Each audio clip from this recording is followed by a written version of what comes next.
Hi, everyone. Welcome to the LangJam 4 results, which is a contest or a jam to create a new language that is hosted by my cousin, JT. JT, you can say hi if you would like. Hello, And hello. for this year, we have decided, after I collaborated a little bit with JT, to do the results on my channel. And we will go through the results of the LangJam now. And I hope you enjoy this episode.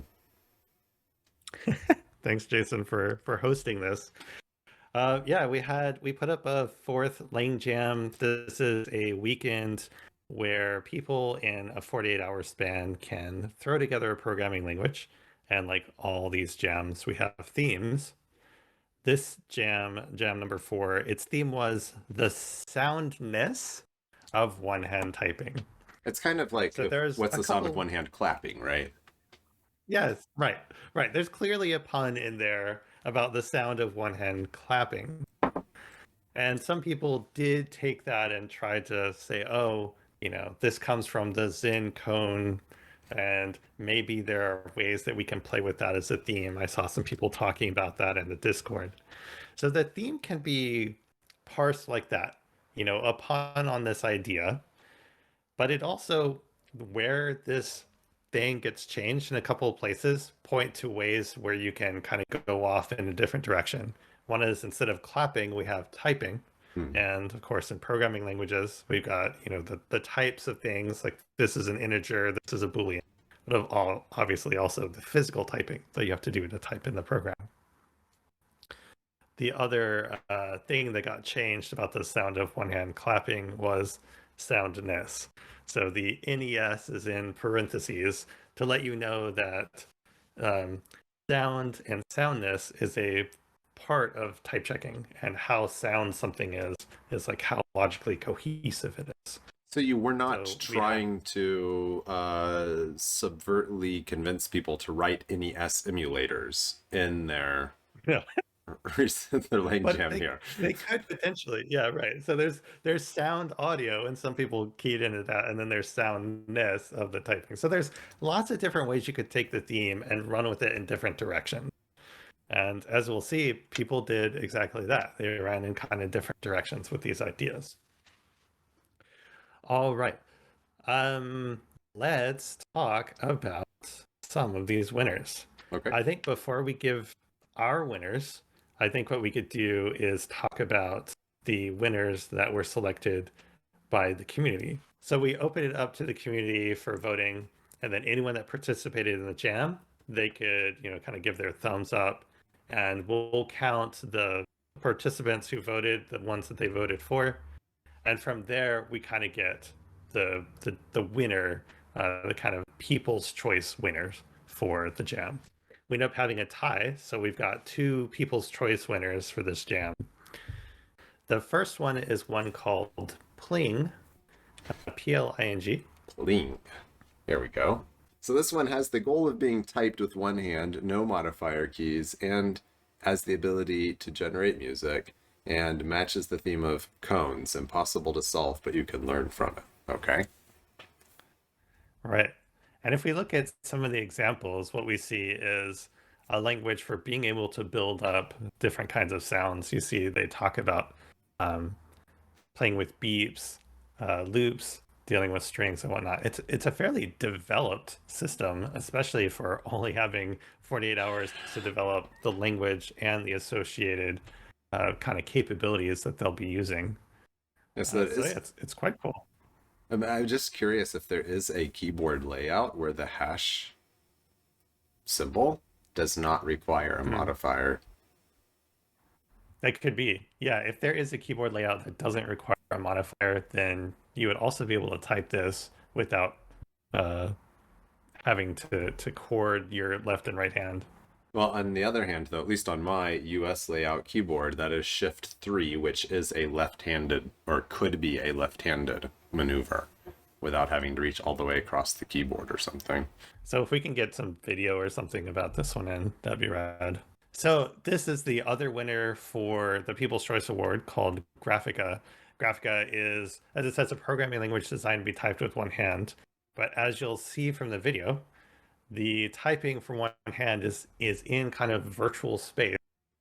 It's a very unique take on this idea. You do need some special additional capabilities in Python to be able to run this. You are able to get it working. You'll see that you can use your camera and type in the kind of 3D space. It's quite Yeah. cool. All right, so that wraps up the 2 People's Choice Awards. Is that correct? Okay, That's right. very good. I have a little bit less voting power, I feel like, here. Just as not the one who's actually running the LangJam, but my runner-up, my personal favorite that made me smile was Numpad, partially because it came with a video, which is always a nice thing for a demo for a thing. But the fact that the entire language is designed to be used with only a numeric keypad just made me smile. So this ridiculous is, of course, how one would print "Hello World," right? Um, like, what is even happening right now? I'm trying to. Has definitely strong BF vibes. Yeah, strong BF vibes. You can Google that later if you don't know what we mean by that. I don't need to get a doc on my YouTube channel here. um, yeah, so I don't know. Like, I found it basically impenetrable as far as actually trying to read the code, but it made me smile, the effort put into it and the interpretation of the thing. So our top picks, Jason and I kind of put our heads together and came up with some of the top picks that we thought really stood out for this LangJam. I'm not going to give these any particular order, but here are our top 3. The one of them that just made us kind of giggle when we saw how this thing worked is called Call Center, I figured you were and going it's there along first. and it's along the same lines. It's got kind of a quirky interpretation, being able to use a numpad. But I think what really sells it is the sound of the numpad. So you get the soundness in the theme as well. You know, I might be able to just go ahead because it does have this online demo. Just go ahead and hit play right here. Okay, I'm going to hit call. Welcome to the call center interpreter. To define a function, press 1. To define a type, press 2. To evaluate an expression, press 3. To end the call, press 0. Please input your function definition.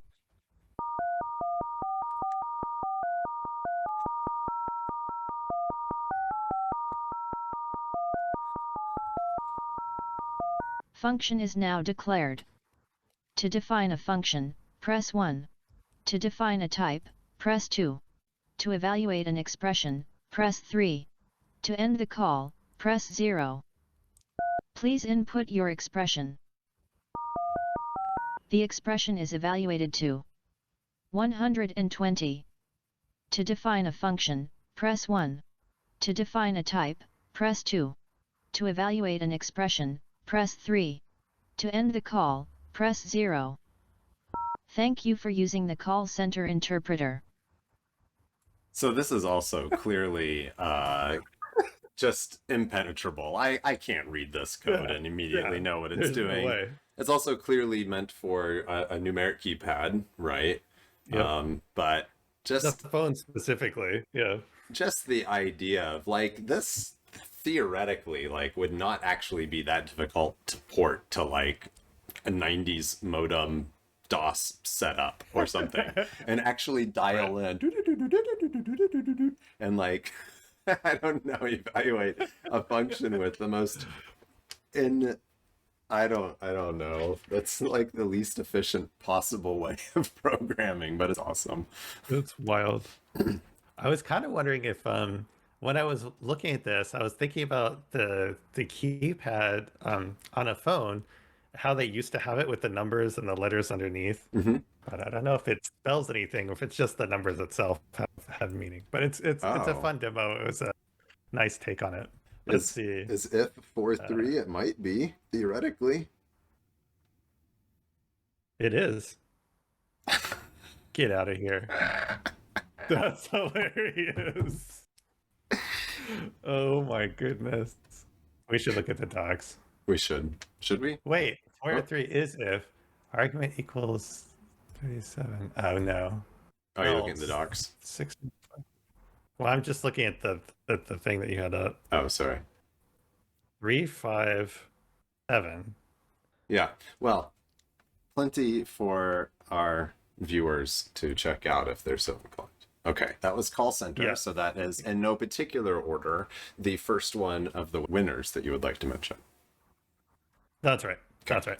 The second one that I want to mention is called Run Typescript. Run Typescript. I feel like this was particularly for you since it was TypeScript. I was about to say, I was like, someone's playing to the audience. So Run Typescript, I am trying to describe how in the world would you describe this thing?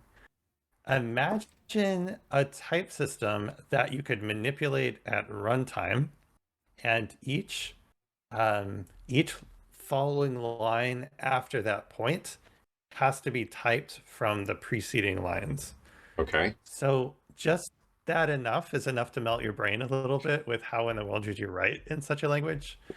But there are some really clever ideas in this. Okay, so this There's is actually the first one example. Sorry. Yeah. There's a good example for understanding how this works.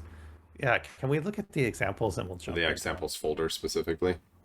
Okay. Yeah, there's Got one that kind of jumps out. It's like, oh, once you see it. Sure. Primes.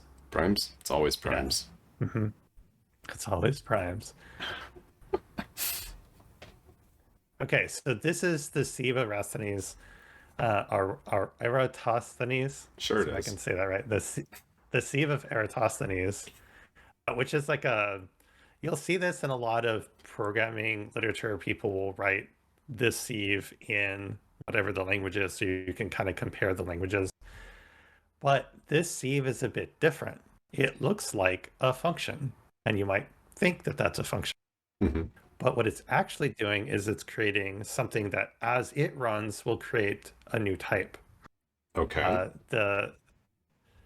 If we scroll down just a hair from here, just a little bit further, Okay, so that line 33, you see it says out type equals I. Okay. So what it's doing is it's creating a type that is one of a set of possible types or values.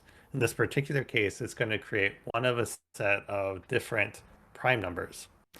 And so as this thing runs, it's creating a longer and longer type that is like, oh, I'm either 3 or 4 or 5 or 7 and so on, as it collects all the prime numbers up to a certain point. Wait. So the types are strongly typed integers at that point.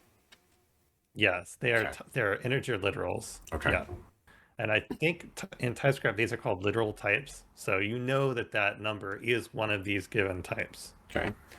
And then if you scroll down to the bottom of the example, you'll see how this is used in practice. Yeah, at the bottom here, you can see that we've got x colon type, and type comes from primes up to 50. So that's that function we were looking at earlier that's creating that long type. And then it starts trying to assign values into it. So we've got x is 3, that's fine. That's going to be one of the types. X is 5, that's also going to be allowed. But when you try to assign x is 10, right, that's not prime, it's not set, and it fails. So that code actually, line 50 itself just fails because x is not allowed to be 10 because 10 is not a prime. Yeah, it's not in the type. But all of the actual work happens here on line 40, right? Yeah. Okay. Yep. A strongly typed set of primes. I appreciated how just zany this idea was, that you've got the runtimeness and the building up the type, right? Using this kind of time function. I thought it was. And then we've got one last one as our set of winners, and this is one that both Jason and I had a good laugh about. Yoip. Called Yoip. Look at your keyboard if you have a US layout keyboard and find Yoip and you'll get it in a second here. Yeah, we should pull up the example. So one of the things that I liked about Yoip is that it really owns its own limitations. So instead of voids, you have not. And instead of like there's some other examples that up above this as well. Right-handed QWERTY keyboard specifically. Yeah. Okay, yeah. So what Yeah. example should I click on? So like hello, you can't type the E in hello, so it's just HLLO. Right. P yo-yo instead of print, MN instead of man. So they really, really own this idea of you only have the one hand that's typing, and it's not allowed to leave that part of the QWERTY keyboard. Where this really comes home is in how to type numbers, because you can't reach 1 through 5. Right. So in order to type the number 1, you have to type 9 minus 8. Of course, as one does. I think I'm going to write all of my code like this from now on, because you could do this in any language if you really want. Well, no, you know what? I never actually stopped to puzzle out. So you shouldn't actually have access to 5, right? Because 5 would be crossing that midline. It's up to 6. To 6.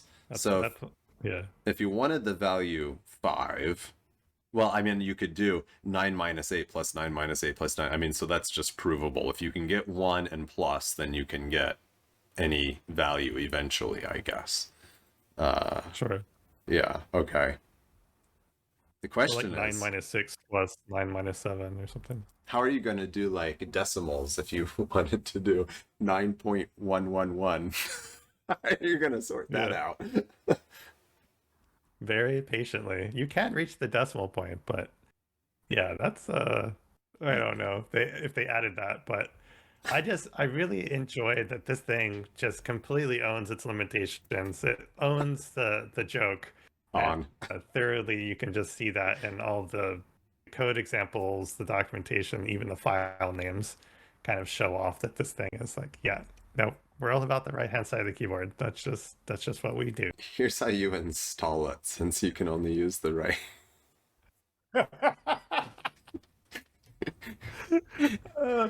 Yeah, that's how to run an example because you can't actually type it. It's awesome.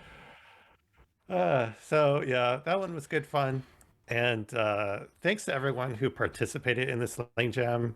It was fun looking through some of these, and I definitely had a few good laughs along the way, which is always a great way to be judging a jam. And of course, go and check out the remaining ones that we didn't mention if you're so inclined. And I'll have a link to this in the video. Alrighty. Thanks everyone for watching. Thanks a lot. We'll see you in the next jam.